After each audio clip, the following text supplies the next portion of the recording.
anak-anak, Shalom. Pagi hari ini kita akan belajar tentang sistem pernapasan manusia. Kita masuk dalam materi IPA tema 2, subtema yang pertama di kelas 5. Materi ini nanti cukup panjang tetapi ini akan sangat lengkap. Jadi simak hingga selesai ya. Mari perhatikan alat pernapasan manusia. Tahukah kalian apa itu oksigen? Oksigen adalah sebuah zat yang berasal dari hasil fotosintesis yang dilakukan oleh tanaman. Dan oksigen ini terkandung di udara yang kita hirup selama ini. Sebagian besar udara tersusun oleh oksigen. Oke. Halo teman-teman, tahukah kalian? Udara di bumi ini tidak terbatas jumlahnya, sangat banyak. Dan tentu sangat penting bagi kehidupan makhluk hidup. Banyak sekali zat yang terkandung di dalam udara. Salah satunya adalah oksigen. Dan oksigen ini sangat penting untuk pernapasan. Yuk ingat, saat bernafas, manusia menghirup oksigen dan mengeluarkan karbon dioksida. Apa ya fungsi dari oksigen itu?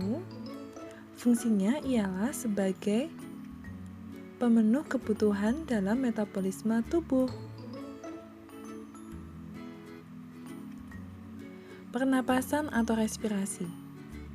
Pernapasan atau respirasi adalah pertukaran gas antara makhluk hidup atau organisme dengan lingkungan. Dapat diartikan pula sebagai proses menghirup oksigen ya, tarik nafas. Ya, menghirup oksigen atau O2 dari udara dan mengeluarkan, hembuskan. Mengeluarkan karbon dioksida atau CO2 dan uap air atau H2O ke lingkungan. Jadi yang dihirup oksigen, yang dikeluarkan atau yang kita hembuskan adalah karbon dioksida dan uap air. Selanjutnya, mari kita mengenal sistem pernapasan. Sistem pernapasan artinya kumpulan beberapa organ atau alat pernapasan dan saluran pernapasan yang berfungsi dalam proses pernapasan atau respirasi. Jadi organ-organ pernapasan ya, seperti ada bagian hidung, kemudian ada bagian tenggorokan, ada bagian paru-paru, mereka semua bekerja sama untuk melakukan fungsi proses pernapasan. Inilah yang disebut dengan sistem pernapasan. Oke anak-anak, alat pernapasan manusia ya terdiri dari 1. Rongga hidung atau rongga mulut. Sebenarnya yang dipakai di sini ada rongga hidung, tetapi rongga mulut juga bisa. Hanya yang utama tetap rongga hidung. Kemudian yang kedua, alat pernapasan manusia sebenarnya dibagi jadi 3 anak-anak ya. 1. Rongga hidung, 2. Tenggorokan, 3. Paru-paru. Nah, tenggorokan sendiri dibagi menjadi 3 bagian, yaitu faring, laring, dan trakea. Sedangkan paru-paru dibagi menjadi bronkus, bronkiolus, dan alveolus. Mari kita simak satu persatu. Kalian boleh menyebutkan lengkap dari nomor 1 sampai nomor 7 ya, jika diminta menjawab alat-alat pernapasan. Yang pertama tadi rongga hidung atau rongga mulut sudah ya. Kemudian yang kedua yaitu faring atau tekak. Ya, faring ini adalah saluran pernapasan yang kedua. Kemudian yang ketiga ada laring atau pangkal tenggorokan. Pangkal tenggorokan letaknya di sini. Selanjutnya trakea atau batang tenggorokan. Trakea terletak ada di sini. Oke, 5 bronkus. Bronkus itu cabang dari trakea. Jadi jika trakea itu bercabang kanan dan kiri, nah cabangnya ini namanya bronkus. Ya, bronkus ada di sini. Oke, bronkiolus atau cabang dari bronkus. Nah, trakea bercabang jadi bronkus. Bronkus bercabang makin ke bawah jadi bronkiolus. Letaknya di sini. Dan yang paling ujung sendiri ya, yang menjadi cabang dari bronkiolus namanya alveolus. Alveolus itu tempat pertukaran gas pernapasan. Tempat pertukaran karbon dioksida dengan oksigen. Nah, ini terjadi di alveolus. Oke, bentuknya seperti gelembung-gelembung begitu ya di bagian ujung dari sistem pernapasan. Oke, selanjutnya anak-anak, fungsi hidung ya. Kita akan melihat satu persatu alat-alat pernapasan kita. Fungsi hidung ialah sebagai alat pernapasan pertama yang dilalui oleh udara. Rongga hidung ya terdiri dari bagian lubang, rongga, dan ujung lubang. Nah, coba kalian lihat di hidung kalian. Lubang, ada rongga gak masuk ya, kemudian ada ujung hidung sana ke paling belakang. Kemudian ada, oke sebentar. Kemudian ada bulu-bulu halus, berfungsi menyaring udara sebelum masuk ke tubuh. Jadi bulu-bulu halus yang ada di hidung kalian jangan dicabut ya. Oke, kemudian yang ketiga ada rongga hidung bagian dalam ya, sebagai jalan masuk oksigen dan jalan keluarnya karbon dioksida, serta uap air sisa pernapasan. Kemudian yang keempat ada saraf pembau di dalam hidung, berfungsi sebagai penerima rangsang berupa bau. Jadi kalau ada bau apapun ya, kok kita membawa sesuatu, nah ini saraf pembau kita yang bekerja. Kemudian ada selaput lendir, menghasilkan ingus atau mukus ya, kalau bahasa Jawanya umbel. Nah, yang berfungsi melindungi dari berbagai macam kotoran dan bakteri. Oke, di sini anak-anak rongga hidung kalian dan selaput lendir ada di bagian ujung belakang. Oke, selanjutnya mari kita mengenal ada di sini tenggorokan. Tadi ya, tenggorokan itu adalah saluran yang menghubungkan hidung dan paru-paru. Hidung dan paru-paru bagian bawah. Bagian dari tenggorokan ada 3, faring, ada laring dan trakea. Menghafalnya bagaimana ini Bu? Abjadnya. Huruf F lebih dulu daripada huruf L dan huruf L lebih dulu daripada huruf T.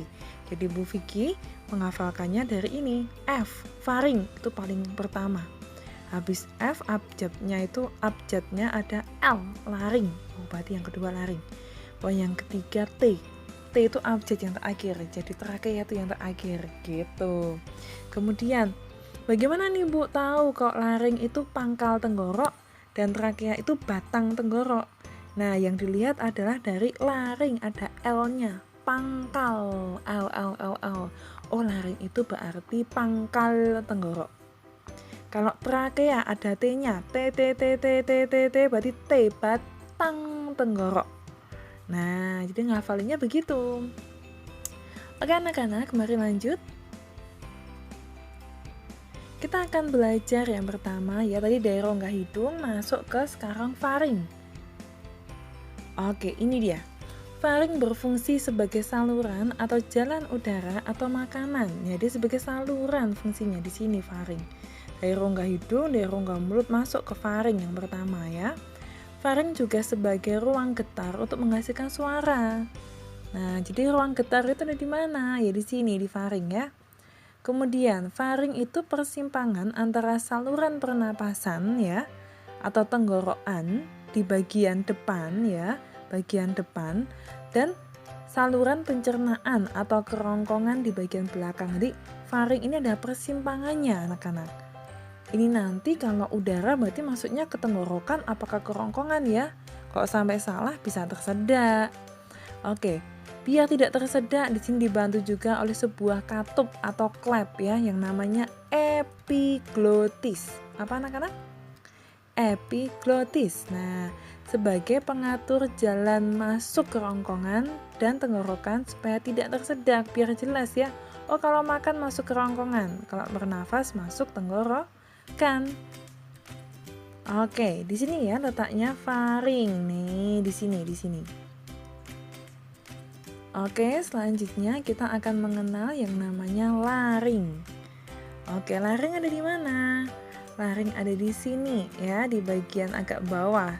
Tadi di bagian atasnya ada faring, di sini ada laring.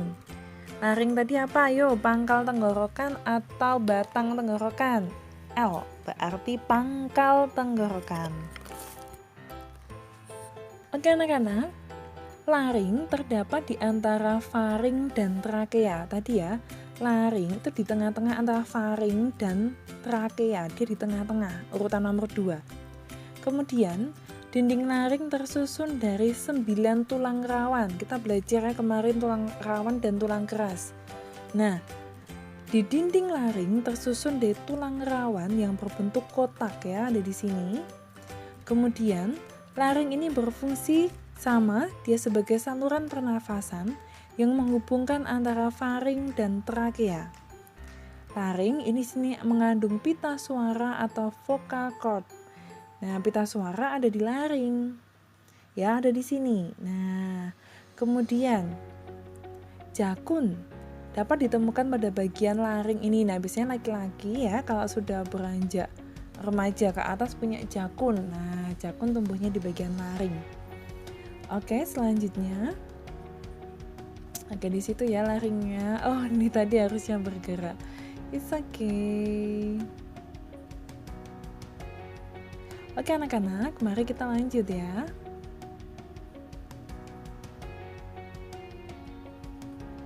Trakea atau batang tenggorok. Oke, trakea ini berbentuk seperti pipa memanjang di bagian leher dan rongga dada. Nah, di sini seperti pipa. Tersusun atas cincin tulang rawan dan otot polos. Masih ingat ya kemarin ya, tulangnya rawan. Tulang rawan ini maksudnya bukan tulangnya rawan, maksudnya tulang yang lebih lunak begitu. Kemudian dan ada otot polos yang menyusun trakea. Kemudian selanjutnya trakea ini bercabang 2 ya, ke kanan dan ke kiri. 1 menuju paru-paru kiri, 1 menuju paru-paru kanan. Cabang dari trakea disebut dengan bronkus. Nah, jadi kalau trakea ini bercabang 2 kiri dan kanan dan kiri ini, maka disebut dengan bronkus. Ini cabangnya namanya bronkus. Nah, kita sekarang belajar tentang paru-paru ya. Paru-paru itu dibagi menjadi 3 bagian. 1 bronkus ya, tadi ya cabang trakea di sini. Ini trakea, ini bercabang di sini namanya bronkus. Kemudian yang kedua ada bronkeolus. Bronkeolus itu cabangnya bronkus. Ini bronkus, ini bronkeolus cabangnya ya. Kemudian ada alveolus. Nah, cabang dari bronkus ya makin bercabang lagi, ini namanya alveolus. Nah, kemudian ada pleura. Pleura itu apa? Selaput pembungkus paru-paru. Ini terkenal ya. Tahun kemarin keluar di soal tes. Pleura itu selaput pembungkus paru-paru. Agar ketika bernafas tidak saling bergesekan ya. Karena paru-paru ini ada 3 gelambir dan 2 gelambir. Paru-paru kanan di sini 3 gelambir nih. 1, 2, 3. Kalau paru-paru kiri hanya 2 gelambir. Oke, mari kita melihat satu persatu ya. Nah, pleura di situ. Paru-paru ya. Paru-paru kita terletak di rongga dada bagian atas. Di mana anak-anak? Rongga dada bagian atas. Rongga dada dan rongga perut dipisahkan oleh suatu sekat yang disebut dengan diafragma. Nanti berperan juga di dalam pernapasan. Paru-paru dibagi menjadi 2 bagian ya. Oke, diafragma ada di sini. Ini loh sekatnya. Ini rongga dada dan ini rongga perut. Ada diafragma. Paru-paru dibagi menjadi 2, yaitu paru-paru kanan 3 gelambir dan paru-paru kiri terdiri dari 2 gelambir yang tadi sudah Bu Vicky tunjukkan. Oke, selanjutnya mari kita mengenal paru-paru dibungkus oleh suatu selaput yang tipis yang disebut dengan apa tadi? Pleura. Di dalam paru-paru masing-masing bronkus bercabang membentuk bronkeolus ya. Bronkus bercabang lagi jadi bronkeolus. Oke. Selanjutnya, bronkeolus bercabang menjadi pembuluh halus yang berakhir pada gelembung paru-paru yang disebut dengan alveolus ya. Di ujung sendiri namanya alveolus, tempat pertukaran gas pernapasan tadi. Oke anak-anak, mari kita lihat satu persatu dari bronkus. Bronkus merupakan cabang dari trakea. Ingat tadi ya, ini trakea bercabang menjadi bronkus. Memiliki bentuk cincin dan tersusun atas tulang rawan. Ada 2 bronkus, yaitu bronkus kanan dan kiri. Jelas bronkus kanan akan ke paru-paru kanan, bronkus kiri akan ke paru-paru kiri. Fungsi bronkus ini adalah untuk mengantarkan udara, baik oksigen maupun karbon dioksida, dari paru-paru maupun menuju paru-paru. Jadi lalu lintasnya itu lewat bronkus. Oke, selanjutnya kita ke bronkiolus. Bronkiolus tadi apa sih? Bronkiolus itu cabang dari bronkus, Ini tadi bronkus ya. Ini bronchiolusnya, ini cabangnya ya, cabang setelah bronkus. Berupa saluran tipis dan kecil dengan dinding sangat halus. Bronkiolus tidak memiliki silia. Oke, jumlah bronkiolus sesuai dengan jumlah gelambir pada paru-paru. Oke, tadi ya 3 gelambir atau 2 gelambir. 3 gelambir di sebelah kanan dan 2 gelambir di sebelah kiri. Jangan terbalik. Oke. Bagian dari paru-paru yang terakhir adalah alveolus ya. Alveolus merupakan bagian ujung dari bronkiolus, ujung sendiri ya, bentuknya seperti anggur nih. Nah, dia berbentuk seperti gelembung-gelembung ya, atau berbentuk seperti anggur. Berjumlah sekitar 300 juta alveolus berdinding tipis. Wah, banyak sekali. Alveolus ini berfungsi sebagai tempat pertukaran gas pernapasan, keluar masuknya oksigen dan karbon dioksida pada paru-paru. Oke, tadi ya, selaput pelindung paru-paru namanya pleura. Pleura ini terdiri dari 2 lapisan yang salah satunya berisi cairan. Oh, cairannya untuk apa? Ya, cairan pleura inilah yang meminimalisir, mengurangi ya, terjadinya gesekan ketika paru-paru mengembang dan mengempis. Coba tarik nafas. Itu mengembang, hembuskan, itu mengempis. Paru-paru hanya mampu menampung sekitar berapa ini? 3, liter udara. Oke, proses pernapasan pada manusia ini dibagi menjadi 2, yaitu inspirasi dan ekspirasi. Apa itu inspirasi? Inspirasi itu menghirup udara, sedangkan ekspirasi itu menghembuskan udara. Inspirasi terjadi ketika udara dihirup. Hirup udaranya? Ya, dihirup melalui rongga hidung dan masuk ke dalam tubuh. Inspirasi disebut juga dengan inhalasi. Ketika kita melakukan inspirasi, diafragma ya tadi sekatnya yang bagian bawah dan otot dada berkontraksi. Akibatnya diafragma itu akan mendatar. Jadi kalau kita menghirup nafas, diafragma itu posisi normalnya melengkung. Jadi kalau kita tarik nafas justru akan mendatar. Rongga dada membesar ya, otomatis volumenya juga membesar, paru-paru mengembang, udaranya masuk. Nah, karena udara masuk ke dalam tubuh jadi mengembang. Nah, sedangkan ekspirasi ya atau ekshalasi itu melepaskan karbon dioksida dari dalam tubuh kita keluar. Nah, ketika kita melakukan ekshalasi atau ekspirasi ya, diafragma akan kembali melengkung nanti dan otot dada, diafragma dan otot dada akan berelaksasi. Akibatnya rongga dada akan mengecil, mengempis ya. Paru-paru mengempis sehingga karbon dioksida dalam paru-paru terdorong keluar. Volume rongga dada kembali normal karena udara telah keluar dari paru-paru. Oke, tadi ya bisa membedakan ya, kalau menarik nafas atau inspirasi, diafragma mendatar, kalau menghembuskan, diafragma kembali melengkung. Ketika menghirup, rongga dada membesar, ketika menghembuskan, rongga dada mengecil. Ya, oke, sip.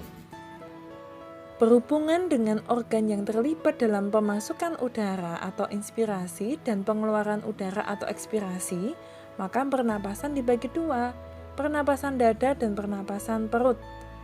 Nah, berdasarkan organnya, kalau pernapasan dada ini menggunakan otot antar tulang rusuk ya. Dada ini menggunakan otot antar tulang rusuk. Nah, kalau perut menggunakan apa? Kalau pernapasan perut nanti menggunakan diafragma. Mari kita kenal satu persatu ya untuk fasenya. Pernapasan dada juga ada 2 fase, yaitu fase inspirasi dan fase ekspirasi. Fase inspirasi di sini berupa berkontraksinya otot antar tulang rusuk, sehingga rongga dada tadi membesar karena berkontraksi. Akibatnya tekanan dalam rongga dada menjadi lebih kecil daripada tekanan di luar, sehingga udara luar yang kaya akan oksigen masuk ke dalam tubuh kita. Untuk fase ekspirasi ya, fase ini merupakan fase relaksasi istirahat. Kalau inspirasi tadi kan kontraksi, ekspirasi ini relaksasi. Atau kembalinya otot antar tulang rusuk ke posisi yang semula, diikuti dengan tadi ya, turunnya tulang rusuk sehingga rongga dada menjadi kecil. Sebagai akibatnya, tekanan di dalam rongga dada tekanannya lebih besar karena ya tadi ya, mengempis tekanannya besar. Nah, sehingga udara dalam rongga dada yang kaya karbon dioksida keluar. Selanjutnya, untuk pernapasan perut. Pernapasan perut merupakan pernapasan yang melibatkan aktivitas otot-otot diafragma yang membatasi rongga perut dan rongga dada tadi loh. Oke, fase inspirasi. Pada fase ini, otot diafragma berkontraksi sehingga diafragma mendatar. Ingat, posisi diafragma normal itu melengkung. Jadi kalau berkontraksi atau kita menghirup udara, diafragma justru akan mendatar. Akibatnya rongga dada punya ruang lebih luas ya, dia membesar, tekanan menjadi lebih kecil sehingga udara luar masuk. Nah, sebaliknya dengan fase ekspirasi, fase di mana otot diafragma ini relaksasi atau kembali ke posisi semula ya. Sehingga rongga dada mengecil dan tekanan menjadi lebih besar, akibatnya udara keluar dari paru-paru. Oke, anak-anak, good job materi hari ini ya. Untuk pernapasan pada manusia udah selesai. Setelah ini lanjut ke sistem pernapasan pada hewan ya di video selanjutnya. Setelah itu baru menulis pembahasannya. Jadi lanjut di video kedua. Terus semangat anak-anak. Tuhan Yesus memberkati. Kamu hebat, kamu pasti bisa.